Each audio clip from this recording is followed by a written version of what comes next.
What's going on, folks? It's Tuesday, the 2nd of August. Coffee time. It's morning. Checking in real quick, quite honestly, primarily to share this bit of news with my family as well as any of you who might be interested. But as I say, I know that my family on a regular basis watches this. They're out in California. If you would, send some positive energy to my brother James. He's back in the hospital. This is the third time this year. I lost my younger brother last year. Oh boy. So please, my older brother.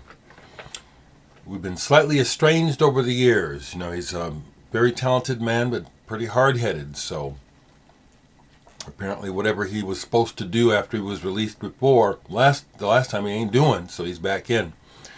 But I don't want to lose him. So anyway, there's that, okay?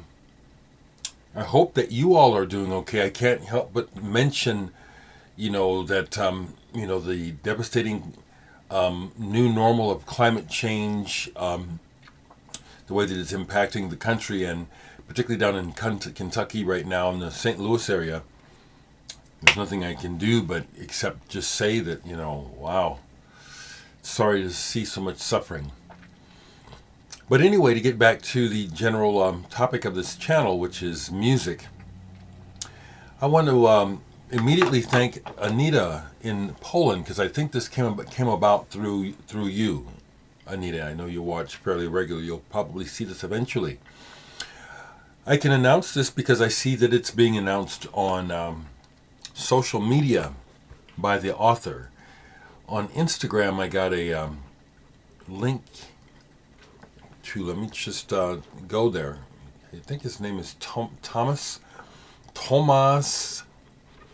I can't say it, it's Polish. It's a Polish writer, but he is releasing, he has written a book on collecting music. He's on social media as Thomas Pan Winyl Ozluski. Oh, I see. He's the CEO of Polyvinyl Tokenized Vinyl Pressing Plant. That's right. He told me that. I forget. Anyway, he got a hold of me, I guess, about a year ago now, wanting to interview me about record collecting.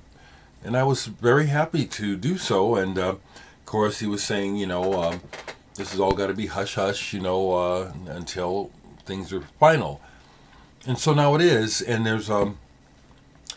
It's just lovely, to be what, and then he refers to me as the vinyl pope. How nice is that? So thank you, people of Poland, Thomas, for wow. The book's looks like the book is written in the Polish language, which I don't know, but I do hope to get a copy. I'm assuming. I don't like to use that word assume, nor do I like to use that word should, but I think it's safe to have a thought that they will send me a complimentary copy since I'm in the book. That would be nice. Another little feather in the cap, right? I think it's important for all of us to celebrate what we can in these times because of the tide of misery that we live in.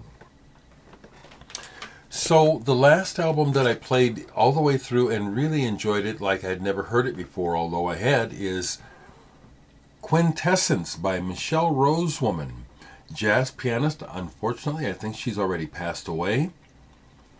This is somewhat fiery, but overall pure excellence. The compositions on here are stellar.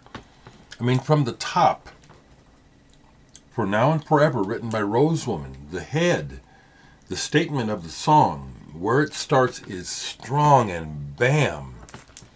And the players on here, as you see, top players, Steve Coleman, Greg Osby, Anthony Cox, and Terry Lynn Carrington. They come through on this. they come through on this. They play very well, very strong. This is for you jazz bows out there.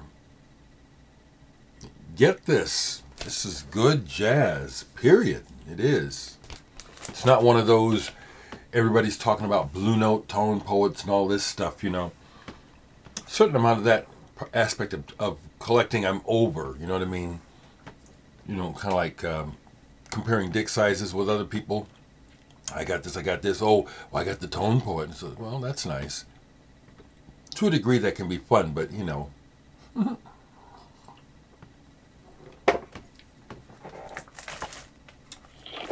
What else? Michael, I dropped the needle on this, and this is even more fun to listen to on vinyl. Yeah, this is a modular synthesizer workout. I think, folks, find out about this record. Get a copy. Get it on vinyl. I don't know how many copies there are. Probably not that many. And it, as it says on the back, this is in memory of Pauline Oliveros. Appropriately so. Good job, Michael. Really enjoyed that. So, I did play The Incident almost all the way through. Not all the way yesterday. This is good. And the main thing about it is that it suffers from being very similar to the one right before it. Fear of a Blank Planet. There's a bit of a copy going on here as far as the format and the way it just plays out. It's good material though, and I Drive the Hearse is my favorite up here. That's beautiful. Also, as I was listening to it, you know, I just kept remarking on how, the whole reason why I started to pick up on Porcupine Tree was not because of Steven Wilson. It was because of the connection to the band Japan, Richard Barbieri. Richard Barbieri and Steve Jansen, their duo releases are some of my top favorites of all time. Really looking forward to asking Richard some questions about that music because it's just hardly anyone's heard it, and to me it's like it stands head and shoulders above a lot of stuff and doesn't sound like anyone. It's very unique. I love it. But that's how I came to Porcupine Tree. And the other thing that I'm really happy about is that I get to talk to Richard. That's who I want to talk to. You know, most people would probably skip over Richard and Gavin to talk to Steven, or the opposite to Gavin. The person in Porcupine Tree I really want to talk to is Richard Barbieri. Looking forward to this very much. Okay, more records sitting out that got played. This compilation, the Soniq Comp, electronic. Microstoria is on here. FX Randomize. Jan St. Winter from Mouse on Mars are on here. Lithops.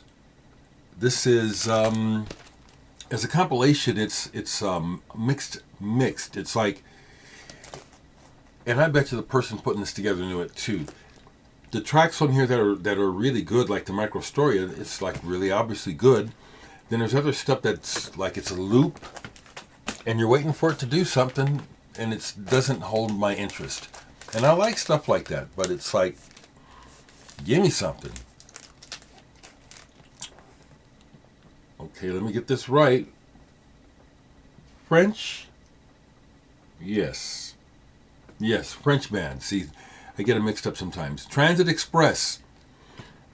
There are some links through Serge Parathoner, who's on here. I think he was in Magma, possibly. Transit Express. This is excellent. Fusion.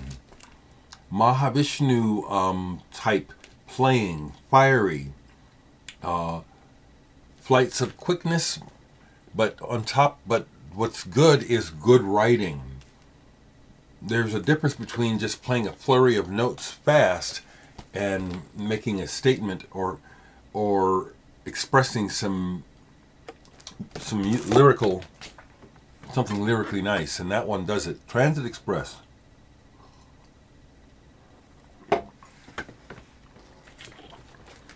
played part of this, but I intend to get back to it today.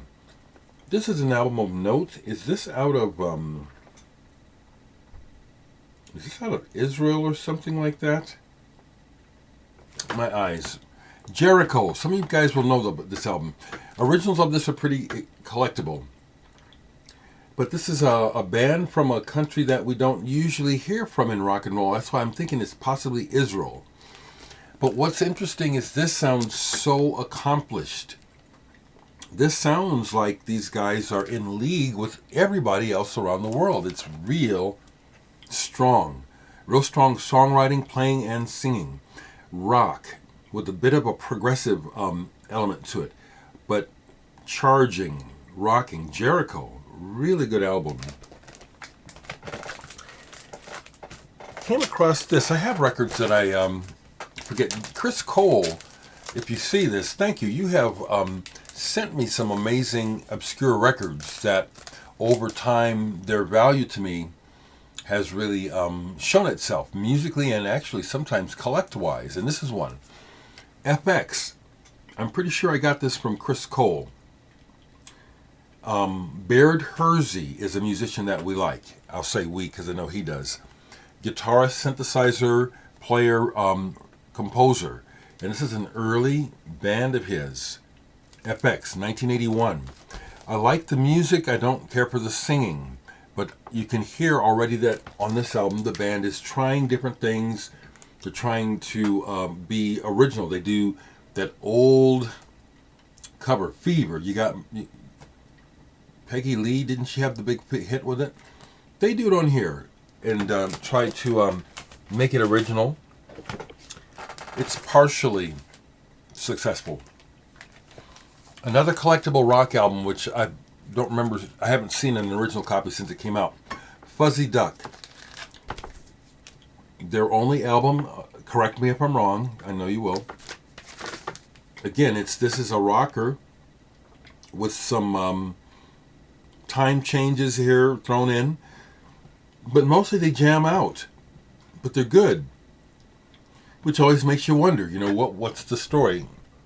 How were they not able to navigate the business and stay afloat? It was a good album, Fuzzy Duck.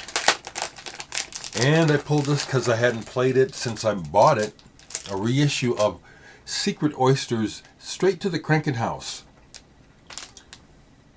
So I don't want to misspeak because it gets so long that I forget where people are from, but I'm pretty sure these guys are Swedish. And this is jazz rock. Klaus Bolling and Karsten Vogel are the names here where I've seen them involved with other records and other musicians besides this. This is pretty good. I say that because I really like saxophone, and the saxophonist who's a feature on here, Karsten, I don't know. What he plays is like, That's my response to it. It's like, You can play, but why are you playing that? There you go. That's the other part of it. You can play, but why are you playing that? Overall, it's a good album, though. Last thing sitting out that I pulled that I knew when I bought this that it was this was a demo. This is Sensations Fix, quote-unquote, first album, but in fact, these are actually demos that they sent out trying to get a deal, if I understand. And it sounds like it. The fidelity and some of the ideas are not finished. But when this was reissued on this version of vinyl, I said, that's like a toy. I just want to have one of those, and so I got it. Really like the band Sensations Fix. Franco Falsini is actually a friend of mine on Facebook. I am thinking more about other folks to talk to, and there's people that I'm thinking about contacting, but it's like hardly any of you people seem to know about them, and yet they, to me, are some really fascinating and important people. Ray Russell is one of them, guitarist. He's played with everyone. He just invited me to his latest gig. I can't go because I'm in the wrong country. But I may bother him for an interview. Someone who I don't have contact with, but who I would like to talk to, would love to interview is Flying Lotus. Okay, I'm throwing this out there, okay, since I can. I was thinking about it, besides who I'm in touch with, is there anyone I'm chomping at the bit to talk to? And not really. I mean, the YMO members, would love to have contact with any of the YMO members. Takahashi, Hosono, Sakamoto, those are my dogs, But when it comes to big stars, people that everybody knows, if I had the opportunity to interview some of them, I'd probably take it up. But I don't want it. I'm not interested just because of who they are. Again, to me, it's about the body of work, really. So we'll see what happens, eh? I'm just putting that out there. It's really hot. It's going to get up to 100 here in Omaha. I got to get off because it's hot already here in the morning. It's still 9:30 right now. Turn that air conditioner on, but it's going to get up to be about 100. Folks, take care in this the new normal of the climate change that we were warned, we knew, but because economics is so complicated and because the money is so important to those who are making it, big business couldn't be bothered with making the changes, and now it's like it's too late, but we still need to get going, and we're still not getting going. Really, are we? Okay, that's enough of my editorial. Talk to me.